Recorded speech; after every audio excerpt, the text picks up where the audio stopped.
Hello दोस्तों, स्वागत है आपका अपने यूट्यूब चैनल सीरियस स्टडी में। मैं रूमा सिंह आज आपको इस वीडियो में वृद्धि संधि पढ़ाने वाली हूँ, क्योंकि स्वर संधि का तीसरा भेद है। क्या है? वृद्धि संधि। तो वृद्धि संधि को सबसे पहले देखते हैं कि इसकी परिभाषा क्या होती है। जब संधि करते समय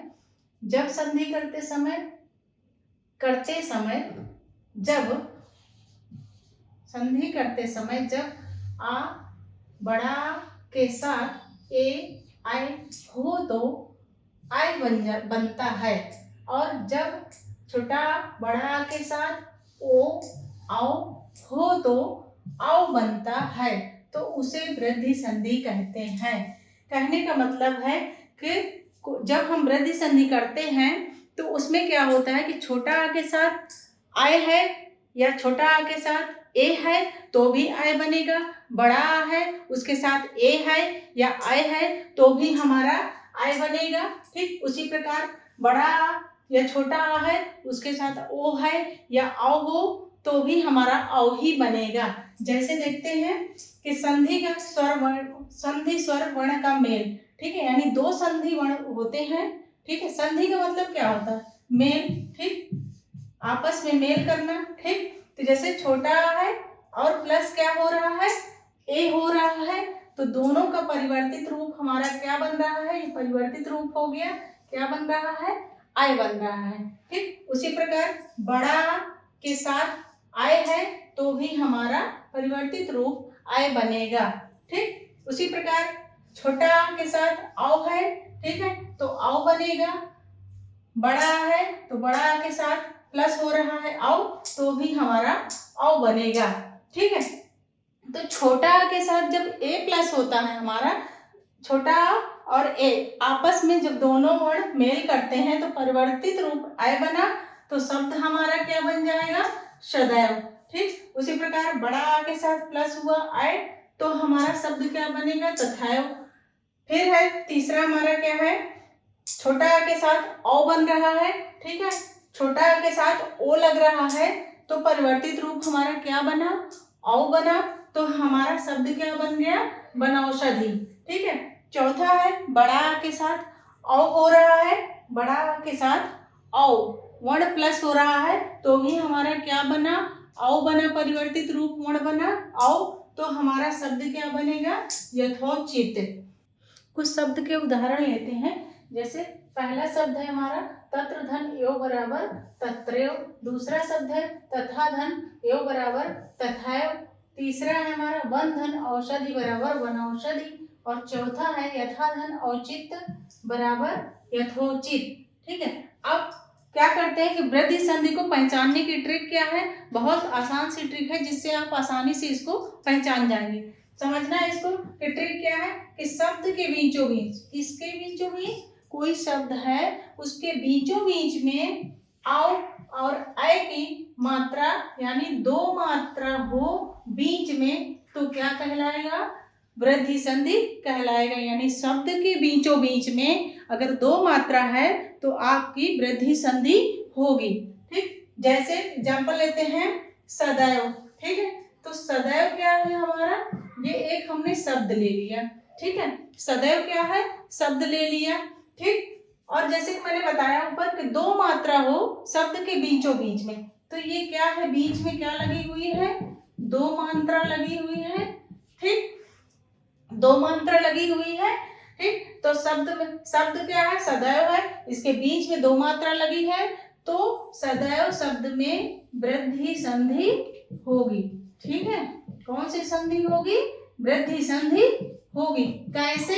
जैसे कि मैंने ट्रिक बताया आपको कि शब्द के बीच में दो मात्रा है तो उस शब्द में वृद्धि संधि होगी। अब देखो कि वृद्धि संधि के चार नियम होते हैं। कितने नियम होते हैं? चार नियम होते हैं, तो इनको समझना है। पहला नियम है वही चीज मैंने अभी आपको उदाहरण में बताया था कि आ प्लस ए बराबर आय हो जाएगा आपका, तो आ प्लस ए बराबर तो भी आपका आय होगा। ठीक है, उसी प्रकार दूसरा नियम है बड़ा आ प्लस छोटा ए, ठीक है, तो आय हो जाएगा तो आपका यहाँ आय हो जाएगा। ठीक है, तीसरा नियम है छोटा आ प्लस ओ बराबर तो आपका औ बनेगा। उसी प्रकार चौथा नियम है कि बड़ा आ प्लस बराबर ओ है तो भी आपका औ बनेगा। तो इन नियमों को आपको बहुत ही ध्यान से समझना है। यह नियम अगर आपने समझ लिए तो आपकी वृद्धि संधि गलत नहीं हो सकती है। वृद्धि संधि के जो 4 नियम मैंने बताए हैं उनको उदाहरण लेके समझते हैं कि नियम का उदाहरण क्या है। पहला नियम जो मैंने बताया आपको कि a प्लस ए यानी बराबर हो गया आपका आय। ठीक, तो इसका उदाहरण है 1 धन 1 बराबर 1 है। ठीक, मैंने क्या बताया कि 2 झंडी अगर आपको मिल गई यानी 2 मात्रा आपको मिला, ठीक है, तो आपका क्या होगा, वृद्धि संधि होगी। ठीक है, तो उसी प्रकार दूसरा नियम है छोटा प्लस आई। ठीक है, छोटा और प्लस आई यानी ये दोनों मिल रहे हैं, मेल कर रहे हैं आपस में, ठीक है, तो भी आपका आई बनेगा। ठीक, तो उसका उदाहरण देखते हैं कि मत धन 1 के बराबर मतैक्य।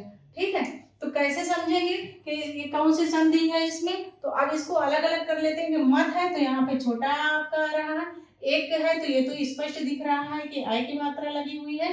ठीक है, उसी प्रकार यहाँ पे 2 झंडियां लगी हुई हैं। ठीक, ये क्या लगी है, 2 झंडियां लगी हैं तो आपकी आई की मात्रा लगी है। तो आपके शब्द में क्या लगा हुआ है, 2 मात्रा लगी हुई है, तो आपका क्या हो जाएगा, ये क्या हो जाएगा, ये आपका वृद्धि संधि हो जाएगी। उसी प्रकार दूसरे शब्द लेते हैं स्वैच्छिक दीर्घांकर। ठीक है, तीसरा नियम है हमारा बड़ा। ठीक, बड़ा आ के साथ अगर ए है, ठीक है, तो भी आपका दोनों मिलकर क्या बनेंगे, आय बनेंगे। तो इसका उदाहरण देखते हैं कि तथा धन एव बराबर तथैव। ठीक, तथा धन एव बराबर तथैव। अब तथा है तो यहाँ पे क्या लगा है, ये बड़ा की मात्रा आपकी लगी हुई है यानी बड़ा आ लगा हुआ है। एव है तो ये आपका क्या हो गया, ए लगा हुआ है, तो ये दोनों का मेल हुआ, इन दोनों का आपस में मेल हुआ। ठीक, तो मेल करने के बाद परिवर्तित जो वर्ण आपका बना वो आय बना, तो यहाँ पे आई की मात्रा लगी है तो यहाँ आपका क्या हो जाएगा, वृद्धि संधि हो जाएगी। ठीक है, उसी प्रकार दूसरा शब्द लेते हैं सदैव और एक शब्द लेते हैं गंगैसा। चौथा नियम है हमारा बड़ा प्लस आय बराबर आय का। ठीक है, तो शब्द है टीका धन एत बराबर टिकैत। ठीक है, क्या है, टीका धन एत बराबर टिकैत। ठीक है, तो आ हो गया प्लस आय हो गया, फिर बराबर हो गया आपका आई।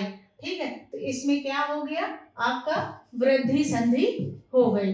ठीक है, अगला पांचवा नियम है आ प्लस ओ का। ठीक है, आ प्लस ओ का बराबर औ बनेगा। ठीक है, आ प्लस ओ है तो भी औ बनेगा। ठीक, इसका उदाहरण है जल धन औध बराबर जलौघ।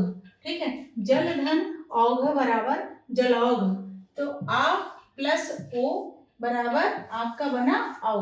ठीक, तो इसमें क्या हुई, आपकी वृद्धि संधि हुई। इन नियमों को अच्छे से याद रखना। अगर नियम आपने ध्यान से याद कर लिए, सारे अच्छे से पढ़ लिए और इनको रट लिए, नियम को समझ लिए, तो आपकी वृद्धि संधि गलत नहीं होगी। छठा नियम है आपका आ प्लस औ का। ठीक है, आ प्लस औ। ठीक है, यानी आ प्लस औ है तो भी आपका औ बनेगा। ठीक है, इसको ध्यान से समझना कि आ प्लस औ है तो भी आपका औ बनेगा, अगर आ प्लस ओ है तो भी आपका औ बनेगा। ठीक है, आ प्लस ओ है तो भी औ बनेगा और आ प्लस औ है तो भी आपका औ बनेगा। ठीक, तो जल धन औषधि बराबर जल औषधि। ठीक, तो आ प्लस औ बराबर औ। ठीक, इतना ध्यान रखना है कि आ प्लस ओ है तो भी औ बनेगा और आ प्लस औ है तो भी आपका औ बनेगा। ठीक है, नियम सातवां देखते हैं। सातवें नियम में क्या है, सातवां नियम है बड़ा आ प्लस ओ बराबर औ हो गया आपका। ठीक है, यानी बड़ा आ और ओ मिलके दोनों का जब मेल हुआ, ठीक है, तो परिवर्तित वर्ण बन गया औ आपका। ठीक है, तो इसका उदाहरण देखते हैं गंगा धन औघ बराबर गंगौघ। गंगा धन औघ बराबर गंगौघ। ठीक, तो बड़ा प्लस औ बराबर औ। ठीक है, अगला आठवां नियम देखते हैं कि बड़ा प्लस औ को जब परिवर्तित दोनों मिलते हैं तो परिवर्तित रूप बन जाता है औ। तो इसका उदाहरण देखते हैं कि यथा धन औचित्य बराबर यथोचित। यथा धन औचित्य बराबर यथोचित। ठीक है, तो क्या हो गया, आ प्लस औ बराबर औ। ठीक है, यानी इन दोनों का मेल हुआ वर्णों का। ठीक है, तो परिवर्तित वर्ण बना आपका औ ठीक है। तो यथोचित में क्या हो जाएगा आपका, संधि कौन सी हो जाएगी, यहाँ पे आपकी वृद्धि संधि हो जाएगी। कौन सी संधि होगी, वृद्धि संधि होगी। कहने का मतलब ये है कि जैसे कि मैंने आपको नियम, मुख्य नियम 4 बताए, ठीक है, लेकिन जब उनको हम तोड़ेंगे तो हमारे नियम बन जाएंगे 8, ठीक है। मुख्य नियम 4 है, जब उनको हम अलग अलग करेंगे तो वो नियम हमारे बनेंगे 8, क्योंकि जो पहला नियम है उसमें दो पार्ट है, दूसरे में भी 2 पार्ट है, तीसरे में भी 2 पार्ट है। तो 4 का है, तो 4 को जब हम 2 में तोड़ेंगे तो 2 8 हो जाएगा, ठीक है। वृद्धि संधि के कुछ उदाहरण लेते हैं। जैसे पहला है शब्द हमारा क्या है, सदा धन एव बराबर सदैव, ठीक है। दूसरा है हमारा तथा धन एव बराबर तथैव। तीसरा है महाधन औषध बराबर महाऔषध। चौथा है महाधन ओजस्वी बराबर महाजोस्वी। और पांचवा है मत धन एक के बराबर मतैक्य, ठीक। छठा है जल धन औघ बराबर जलौघ। अगला है एक धन एक बराबर एकैक। अगला है लोक धन ऐष्णा बराबर लोकैष्णा, ठीक। स्वधन ऐच्छिक बराबर स्वैच्छिक, ठीक। तो अब जैसे कि मैंने आपको बताया कि ये जितने सारे शब्द हैं, ठीक है, ये क्या है, ये सारे शब्द हैं। मैंने बताया कि वृद्धि संधि में जब शब्द के बीच में, ठीक है, शब्द के बीच में क्या आए, 2 मात्रा आए, ठीक है। शब्द के बीच में 2 मात्रा आ रही है ना, तो ये सारे शब्द किसके हो गए, आपके वृद्धि संधि के उदाहरण हो गए।